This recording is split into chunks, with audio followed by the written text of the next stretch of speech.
आपल्याला सगळशीर मार्गाचाच वापर करावा लागेल, संविधानाने दिलेला कायदेशीर मार्गाचाच वापर करावा लागेल.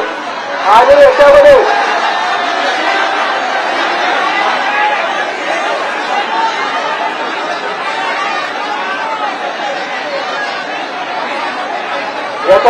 पोलिसांची जबाबदारी आहे की याच्यामध्ये पूर्ण तपास करून तात्काळ दोषारोप न्यायालयामध्ये दाखल झालं पाहिजे.